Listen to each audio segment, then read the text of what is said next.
Bora, fiel, para as últimas informações do Corinthians direto lá do CT Joaquim Grava e continua o chororô do Cruzeiro, querendo anular até cartão amarelo que deixou suspenso um jogador deles, ainda esse toque de mão, que não foi toque de mão, já teve várias imagens que comprovam que não foi toque de mão. Chora mais aí, 2018 é reembolso. Comenta, deixa o seu like e se inscreva no canal para você não perder nada do Coringão, nenhuma informação. Então, sem mais informações, bora pro vídeo. Antes eu chamo também o Vinícius Nicoletti pra gente repercutir a outra semifinal, aí com uma polêmica também, não é, Vinícius, maior da arbitragem, mas com o Corinthians em vantagem e pronto para no domingo receber o Cruzeiro. Exatamente, Bruno. Um abraço para você, para os companheiros. Corinthians, nesse momento, treinando aqui no CT Joaquim Grava, quase fechando a preparação. Tem mais um treino no sábado, mas o time vai se preparando para esse segundo jogo decisivo, jogo na Neoquímica Arena. Vai levar algumas dúvidas, a principal delas em questão em relação ao Yuri Alberto, que saiu com dores no pubis. Ele vai passar por um exame nesta sexta-feira e fica a dúvida se vai entrar em campo no domingo, se terá condições. A outra, o Ranieri, que ficou no banco de reservas, aliás, nem foi relacionado na partida contra o Cruzeiro, estava com dores no tornozelo, ele viajou para Belo Horizonte, mas não foi relacionado. E a outra, em relação ao Garro, esse sim ficou no banco de reservas, entrou durante a partida no primeiro jogo, está voltando de contusão muscular, agora tem mais tempo de preparação, de treinamento, então a expectativa é que o Garro volte à equipe titular. E o Corinthians, como você destacou aí, de olho na arbitragem, por conta da reclamação do Cruzeiro no gol do Memphis, alegando que a bola bateu na mão do atacante corintiano. Corinthians vê essas reclamações como normais, mas está de olho no próximo árbitro que vai apitar o jogo decisivo, Rodrigo José Pereira de Lima. Isso porque foi o árbitro que apitou um pênalti contra o Corinthians no jogo contra o Internacional. O jogo estava 1-0, não sei se vocês vão lembrar aí, estava 1-0 para o Corinthians, e aí apitou um pênalti polêmico do Kaká no Bruno Henrique. Muita reclamação do Corinthians naquela situação. O técnico Dorival foi expulso, depois julgado, pegou 2 jogos de punição. O presidente do Corinthians também foi punido, comissão técnica do Corinthians toda xingando o árbitro. Então é esse árbitro que vai apitar o segundo jogo decisivo, por isso causou incômodo na escolha da arbitragem, mas o Corinthians não vai fazer nenhuma reclamação pública em relação ao árbitro, mas está de olho e essa escolha causou incômodo. Fora campo, Corinthians tem a principal torcida organizada proibida de entrar nos estádios. Foi uma recomendação da promotoria do Ministério Público e a Federação Paulista acatou depois de uma briga do torcedor organizado do Corinthians com o São Paulo. Já estava proibido desde o Campeonato Paulista, voltou aos estádios. Por isso, a torcida organizada do Corinthians vai tentar um novo acordo com o Ministério Público para participar desse segundo jogo decisivo na Neoquímica Arena, fazer toda a festa, tentando aí a classificação à final da Copa do Brasil, já que todos os ingressos estão vendidos, Bruno. Então essa é a situação do Corinthians. Daqui a pouquinho a gente volta para falar também sobre a acusação contra o ex-presidente Andrés Sanches. A justiça recusou algumas denúncias, mas bloqueou os bens do ex-presidente. Tá bom, vamos lá. Além, claro, dessa semifinal, tem algo interessante ali no bastidor da CBF, que é essa mudança de indicação de vaga para Libertadores. Então, a partir do próximo ano, uma das vagas, aquela do Campeonato Brasileiro, passa para o vice-campeão da Copa do Brasil. Ainda não está definido se é uma vaga direta para a fase de grupos ou se é a da fase inicial da competição. O que vocês acham? Vocês gostam dessa mudança ou não? Eu acho bom. Eu gosto. Eu gosto. Fica também a questão do Campeonato Brasileiro, né? G8, G9, G10, G11, 12. Às vezes o clube que ficou ali no meio da tabela nem fez por onde no Campeonato Brasileiro para merecer uma vaga na Libertadores. E você vai premiar, por exemplo, quem chegou na final da Copa do Brasil, que é uma competição difícil pra caramba, né? Eu prefiro, eu gostei sim. Eu aprovo. Eu também, gosto. Mari? Sim, acho que torna o brasileiro mais competitivo também, porque diminui uma vaga, então verdade. as equipes vão precisar brigar mais por essa vaga a menos que foi retirada, e também torna mais atrativa a Copa do Brasil, que já é, né, falando de premiação, já é uma competição bem valorizada pelos clubes, mas ainda assim também tem esse ponto de que chegou na final garante vaga. Porque muitas vezes a gente, como a gente falou nesse ano também, que a gente brinca da vaga culposa na competição continental, G8, né? No caso, a oitava virar colocação. um G8. Até curioso que nesse ano essa posição é do São Paulo, Sim. que torce para uma final entre Fluminense e Cruzeiro. Isso Então aí. esses dois resultados da ida não favorecem o São Paulo. Não. Né? Mas vocês entendem que o vice-campeão da Copa do Brasil tem mais mérito do que eventualmente o sexto colocado do brasileiro? Então, eu fico na questão do... Eu também acho. Eu fico na questão da vaga, qual vai ser, né? Se Da pré fase. ou direto. Eu acho que pra ser justo, com Pode o ser uma pré. campeão, Pode tem ser essa diferença entre o campeão e o vice. O campeão pode ir pra vaga direta e o vice pra pré. Porque o atual campeão da Copa do Brasil vai pra fase Já vai direto. Já vai de grupos, direto. é verdade. É um Acho bom que pra ponto. E a ser justo, vaga que eles estão isso. tirando é de uma pré, né? Hoje. Acho que pra ser do justo Campeonato com o Brasileiro. campeão podia ser assim. O campeão vai pra fase de grupos e o vice-campeão vai pra pré. Acho que é justo também. Agora, vai ser interessante ver também como é que ficaria essa vaga se eventualmente esses dois times Já estivessem no grupo. já estiver, por exemplo, Cruzeiro e Fluminense. Cruzeiro e Fluminense. Pra quem queria essa vaga? Pra qual Ou alguém herda ou- semifinalista? Acho que seria pro Brasileirão, né? Eu acho que acaba herdando. Aí não seria pro também não sei semifinalista, como que eles acho. vão fazer. Né? Que Então, aí não seria pro semifinalista. essa informação a gente ainda não Ou tem. eles né? vão compilar ali, sei lá, o terceiro melhor da Copa do Brasil herda essa vaga, não sei também. Então, porque aí, mas o terceiro melhor, sendo que foram caminhos diferentes, Então, é exato. justo ou não? Ou é melhor voltar essa vaga pro brasileiro? Aí é uma confusão danada. Bom ponto aí pra ser discutido e, acima de tudo, Samir esclarecido. A gente Também acho, assina embaixo, acompanha o relator. Bom, Cruzeiro e Corinthians, você achou que o jogo tinha acabado? Não, você se enganou, não acabou não. O jogo continuou nessa quinta-feira. Novas imagens mostrando que a bola teria batido na mão do Memphis, que loucura, né? Um monte de câmera na transmissão. Vamos ver o que os dois lados pensam sobre isso, começando com o Cruzeiro. Uma imagem causou uma enorme polêmica após a vitória do Corinthians sobre o Cruzeiro pela semifinal da Copa do Brasil. No lance do único gol da partida, a bola teria batido na mão do jogador Memphis Depay. O vídeo foi feito por um ângulo diferente, que não foi captado pelas câmeras de transmissão ou até mesmo pelo VAR do jogo. Legal, todo Ataque. mundo. Ataque, Legal. Ataque! Possível. Eu quero a micro. De defensor. Eu quero a micro. Vamos, A micro, vamos, não. vamos. A Deixa eu micro, falar. micro. Yuri Alberto A em micro. posição legal, joga a bola pra trás, ok? Avalia a Tá, posição. ok. Pode. Ok, Cabe. vamos checar tudo. Aí, põe slow pra mim, deixa eu ver se Ok. pega na mão dele. Aqui, de novo, perfeito. Vê, Pablo, se aparecer Então, alguma. legal. Eu tenho a 8B da Low. Vai. de quem fez o gol. Põe slow. Mais devagar. Aí casa contra a imagem essa. Casa. Segura, tô checando. Vou te jogar 4 imagens da luz. Vou te jogar essa. Vai em e slow. essa. Frame a frame. Vai. Segue. Vê nessa que eu tô vendo nessa. Segue. Ok. Vai. Não, Campo sem protestos. O técnico do Cruzeiro, Léo Jardim, foi um dos primeiros a postar a imagem na rede social. Depois disso, começou uma grande discussão sobre a legalidade do lance. O que acontece? Pela imagem que surgiu, há um toque na mão do Memphis antes dele fazer o gol. Pela regra, não importa se tocou na outra parte do corpo primeiro, não importa que foi uma mão acidental, tocou na mão, é do jogador que marcou o gol, tem imediatez, tem que ser anulado. E aí, o que acontece pra mim depois de ouvir o áudio do VAR? Pra mim, uma displicência do VAR absurda. O Daronco fala, olha se tocou na mão. O VAR analisa de qualquer jeito, com 4 imagens juntas, em nenhum momento aproxima. Para mim foi um trabalho ruim do VAR, num lance extremamente importante, numa semifinal de campeonato. E pela imagem que surgiu, há o toque. Se há o toque, o gol tinha que ser anulado. Errou a arbitragem se a imagem que a gente teve é real. Surgiram rumores de que o vídeo poderia ter sido produzido até mesmo por inteligência artificial. A CBF disse não ter investigações sobre as imagens. Nas redes sociais, Cris Sevieri assumiu a autoria da gravação. O torcedor alvinegro, que já trabalhou na TV Corinthians, estava atrás do gol de Cássio. Procurado pela reportagem, o videomaker preferiu não dar entrevista. Disse que ficou assustado com a repercussão, porque sempre postou vídeos de gols do Corinthians nas redes sociais. Mas desta vez foi diferente. A polêmica promete esquentar ainda mais o duelo de volta na Neoquímica Arena.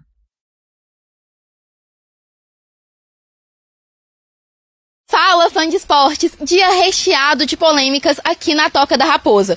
Todas elas envolvendo a arbitragem do jogo contra o Corinthians na noite de ontem, quando a Raposa saiu derrotada por 1-0. A A primeira reclamação do Cruzeiro é justamente no lance do gol de Memphis. Imagens que foram divulgadas na internet mostram o jogador tocando na bola antes do lance decisivo. A CBF liberou a avaliação do VAR sobre o lance, que mostra que nos ângulos disponibilizados o toque não foi mostrado, portanto, o gol foi declarado legal. A segunda reclamação é sobre o cartão amarelo para Lucas Romero. Daronco colocou na súmula que o jogador teria dado um tranco com um braço no jogador adversário. As imagens mostram que isso não aconteceu. O Cruzeiro informou que vai protocolar uma reclamação formal para a CBF sobre ambos os lances. A expectativa é que pelo menos o cartão amarelo para Romero seja retirado. Se isso não acontecer, ele está fora do jogo do próximo domingo. Como opções, Leonardo Jardim tem Matheus Henrique e o Wallace, que são da posição, e ainda pode improvisar Christian, colocando Arroio e Sinisterra para jogar pelas pontas do campo. A equipe celeste segue na preparação, treinou na manhã de hoje, treina amanhã também no período da manhã e no sábado no período da tarde. Logo depois embarca para São Paulo, onde enfrenta o Corinthians no domingo às 6 horas da tarde. Obrigado, Nath. Vladimir Bianchini trazendo as informações de Corinthians e Cruzeiro. Domingo eles se encontram de novo. É uma loucura o futebol, né? Eu digo aqui, eu já vi de tudo em futebol. E aí, não vi. Uma mão que apareceu no dia seguinte. A gente já viu coisas semelhantes, mas todas as câmeras mostrando, a gente viu todos os replays. Ninguém falava sobre isso ontem à noite. A gente fez o Sport Center aqui, ninguém cogitou esse toque de mão. E aí a imagem do videomaker que mostra que pode ter batido. O que fica disso, Elton, para mim é assim, os erros vão continuar existindo, mesmo com VAR, com milhões de câmeras no estádio. Mas vamos lá, né, Edu? Um monte de gente que fica em árbitro de vídeo, assistente 1, assistente 2, assistente 3, 4, 5 câmeras, e colocaram 4 câmeras ali simultâneas. Eu acho que tem muita gente para avaliar. É claro que é no calor do jogo e a decisão precisa ser naquele momento. Tecnologia tem à disposição e a CBF já sinaliza por ampliar essa tecnologia, né, para a próxima temporada, usando impedimento semiautomático, por exemplo. Mas é lógico que com tanta gente trabalhando com isso, acho que os erros deveriam ser diminuídos. Eu não estou falando só desse jogo, não, desse lance, não. É de uma maneira geral, né? Quantas vezes estamos aqui falando sobre erros de arbitragem? É lógico que ontem a gente até falou de errar a cabeçada, né, do Memphis. Mas olhando até essa imagem, percebe que ele faz um movimento para a direita dele, né, para cabecear, e a bola vai para a esquerda. Vai para a perna esquerda dele, né? Ele acaba finalizando com a perna direita, mas ela desvia a trajetória. E a gente até falava sobre errar a cabeçada, que fica claro, pelo menos para mim, né, nessas imagens, que houve o toque na mão do jogador do Corinthians, e aí, como trouxe Renata Ruel, esse lance deveria ter sido anulado. O Corinthians tem culpa? Não. O Cruzeiro tem culpa? Se acontecesse do outro lado, também não. A gente sabe quem tem culpa, né, Edu? E nesse caso, a arbitragem, que é sempre protagonista em momentos como esses, fim de temporada, decisões, acaba ficando também nessa enrascada, porque por mais que o lance tenha sido bem duvidoso, eles mantiveram a decisão do campo. É uma questão que, com tanta gente, com tanta câmera, com tanta tecnologia, um lance como esse não poderia ter deixado passar. Mas é uma doideira, né? A gente, é o que eu falei, né? A gente não viu esse lance em tantas câmeras, né? Agora, é o que você falou, realmente o VAR tem toda a tecnologia e tá lá só para isso. Teve um episódio semelhante com o André Kfouri aqui uma vez, inclusive na Copa, né? Ele mostrou um ângulo num lance. De vez em quando aparecem imagens reveladoras, e isso aconteceu de novo. Brasil e Noruega. Você lembra desse lance, Elton? Sim, foi o pênalti de Júnior Baiano, né? Em 1998, pela Copa do Mundo da França. Então, e ali a gente não tinha tecnologia ainda, né? Muito longe disso, inclusive, né? A gente já vibrava com os replays acontecendo quase em tempo real, né? Em 98. Então, a gente tá falando de mais de 20 anos, né, Edu? quase 20 anos, na verdade. Então, aliás, quase 30, né? Até tô tão mal de matemática, quase 30 anos já daquela Copa de 98. Então, realmente são duas situações diferentes, né? A tecnologia hoje muito mais avançada em relação àquela época. Eu ouvi atentamente a entrevista coletiva do técnico Dorival Júnior e tinha algumas dúvidas que eu gostaria de tirar com ele, né? Eu não consegui escutar no momento que eu fiz a live com vocês, depois fiz o pós-jogo aqui e tudo mais, gravei o vídeo e hoje estou fazendo um balanço maior aí do que o Dorival falou, porque é importante, ele concedeu algumas informações que a gente precisava. Por exemplo, sobre Rodrigo Garro, né? Foi questionado, não tinha condições, já que ele foi relacionado, de começar como titular, tem uma previsão de que ele ganhe mais minutos no próximo domingo. E aí tem uma questão que não foi revelada pelo Dorival, mas que eu acrescento aqui. O Breno Bidon tá jogando fino, tá? Em jogos mais importantes, mais decisivos, o Bidon, que na ausência do Garro foi transformado nesse meia armador, ele talvez tenha feito o principal jogo dele da carreira como profissional, o Breno Bidon nessa função diante do Cruzeiro. Então, mesmo que o Garro tenha condições, e talvez ele não tenha 100%, porque ele voltou a treinar de uma forma muito recente, talvez seja interessante deixar o Garro no segundo tempo. Estou dizendo aqui que o Garro tem que ser reserva eternamente, que o Garro não tem que jogar, que o Bidon vai desbancar o Garro. Não, não é isso. Mas eu acho que é preciso respeitar momentos, ainda mais num momento como esse.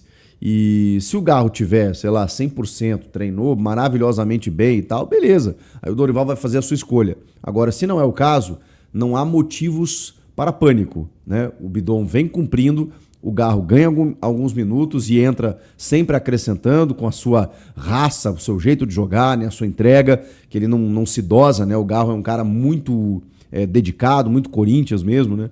E é o cara da bola parada que pode numa finalização decidir o jogo. Então não precisa da gente definir uma coisa ou outra aqui. O Ranieri também não tinha condições nem para jogar alguns minutos sequer e acho que dificilmente para domingo também, tá? Quem sabe para uma final o Corinthians classificando.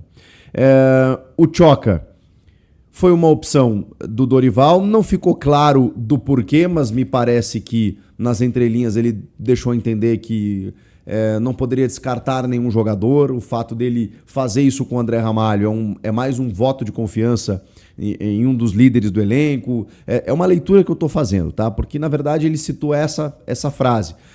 A gente tem mania de descartar as pessoas, né? Nenhum jogador pode ser descartado. E o Tchoca eu conto com ele e tal. Então ele entendeu que a troca era necessária, mas senti que era para recuperar o André Ramalho. Falou sobre o apoio da torcida, falou sobre o seu trabalho e em muitos momentos justificou o seu trabalho à frente do time.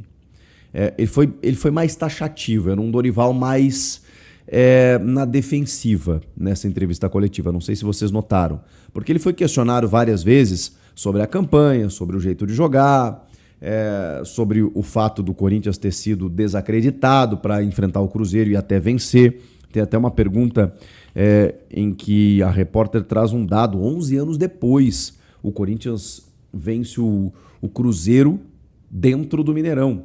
11 anos depois. Então, assim, não deixa de ser um feito, né? Que ele acabou fazendo e não era a tendência, pelo menos, ok, se você corintiano acreditava e tal, pelo que vinha jogando o Cruzeiro e pelo que vinha jogando o Corinthians, não era uma tendência, não era uma lógica, mas o Corinthians fez por merecer o resultado. E aí, o Dorival, eu anotei até em vários pontos aqui da entrevista, o Dorival, ele se defendeu a todo momento e usou frases mais fortes do tipo, vocês acham que eu queria o time em 13º? Claro que não, mas eu já cansei de repetir tudo que a gente passou esse ano, mas as pessoas parecem que preferem ignorar. E eu mesmo falei pra vocês aqui, cara, super entendo tudo que o Corinthians passou no extracampo, realmente não é fácil, mas assim, o elenco é muito valioso, né? Então, por isso que o sarrafo sempre foi mais alto. É claro que o Dorival tinha um pepino nas mãos, não pôde contratar, passou por lesões, o aspecto político, assim, não tinha como blindar 100% o elenco. Ele sofreu e tá com possibilidade de chegar numa final de Copa do Brasil, realmente é um feito. Eu não desconsidero isso. A questão é que a campanha no Brasileiro, ainda mais sem outra coisa para jogar, né? Eu acho ela muito ruim e o próprio Dorival concorda com isso, né? O O Garro e o Yuri, ele falou, né, que fizeram de tudo para poder jogar e vamos ver agora no domingo se ele, né, coloca os dois como titulares. Enfim, tem a questão do Bidon que eu já citei. E tem uma questão tática, que na verdade ele começa a entrevista dizendo que não ia abordar questões táticas porque eram 3, 4 dias até o próximo jogo, um tempo muito curto e tal, que todo mundo tem muita informação e que ele não ia revelar questões nesse sentido. Depois ele começou a falar, né, da vitória pessoal que o Mateuzinho teve com o Arroio, né? Ele elogiou muito o Arroio, mas disse que o Matheus estava num nível de concentração muito alto e por isso fez o jogo que fez, né? Não deixando o Arroio jogar ali pelo lado dele, e que o Corinthians encarou realmente como um jogo de Copa. E no final, cara, ele disparou de novo, né? Que as pessoas desacreditaram e que ele não se incomoda com as críticas porque ele não se importa, na verdade, com as críticas, que as pessoas não querem saber o que está acontecendo, preferem abordar um lado apenas da história e que ele vai seguir o trabalho dele, que ele não chegou até a 6ª semifinal de Copa do Brasil à toa. Então ele é o tempo inteiro, por isso que eu falei que ele estava na defensiva. O Dorival não é disso. O tempo inteiro ele quis se valorizar, ele quis mostrar o que ele está fazendo, mesmo com todos os problemas, todas as adversidades. Por quê? Porque o trabalho dele nesse momento está pautado pela desconfiança, pelo menos até esse momento, né? Até o jogo contra o Cruzeiro, o torcedor não estava feliz com o desempenho no Brasileiro. E aí eu acho que ele se defendeu ainda mais depois de uma grande atuação, de uma boa vitória, uma vitória super importante. Aí foi o momento dele se lançar aos microfones e dizer, vocês não sabem, mas meu trabalho é bom, eu tô passando por tudo isso, tô resolvendo, tô apagando uns incêndios aqui e tal. E isso é verdade. Eu concordo nesse aspecto, no mérito com o Dorival. A questão é que não dá também para terminar atrás do Santos, né, com toda a dificuldade que o Santos passou, todo respeito ao Santos, né, mas eu falo em relação a uma equipe que estava disputando rebaixamento. Não pode terminar de uma forma como o Corinthians terminou o Campeonato Brasileiro, apesar dos problemas. Mas foi um festival, viu? De se defender. Aliás, o Corinthians está defendendo 16 jogos de invencibilidade na Copa do Brasil. E só nessa temporada são 7 vitórias consecutivas e nenhum gol sofrido. Realmente é uma campanha de dar inveja. E o Dorival tem todo o direito de se manifestar e dizer: eu avisei, eu sabia o que eu estava fazendo. Então, a confiança ela segue agora para domingo, para que o Corinthians confirme a sua classificação, a sua vaga para a grande decisão da Copa do Brasil. E aí, estão confiantes? Mais ainda? O Dorival merece as críticas ou não? Eu acho que as críticas eram justas pela campanha do Brasileiro. Mas claro que restava aquela incógnita. Que Corinthians vai entrar em campo contra o Cruzeiro no Mineirão? O Corinthians do Brasileiro ou da Copa do Brasil? Foi o da Copa do Brasil. Mano, que chororô é esse do toque de mão, cara?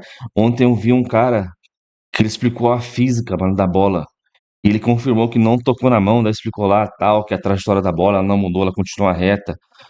Se tivesse tocado, ela teria amortecido. Vai esse chororô, mano. E se tocou na mão, dane-se, mano, é reembolso de 2018. Pode ter mais uns 10 desse aí que é reembolso contra esses caras aí. Então, se pega na mão, tô nem aí. Tiver pegado na mão, cara. E com relação, mano, os caras querem tirar cartão amarelo, o que foi no jogo. É só que me faltava. Daqui a pouco a CBF anula o gol pra colocar o Corinthians como exemplo, né? Só falta isso. Mas claro que não vai acontecer, é muito difícil. Com relação à última informação desse jornalista aí, o Chimiquelete, cara, o André Sanches teve os bens bloqueados. Caramba, bem feito, hein? É o mínimo. Agora só falta ser expulso do Corinthians, né? Melhor nem ficar falando muito desse cara aqui pra não trazer azar pra gente, né? Esse maldito aí. Então, domingo aí, Coringão tá com uma vantagem muito boa.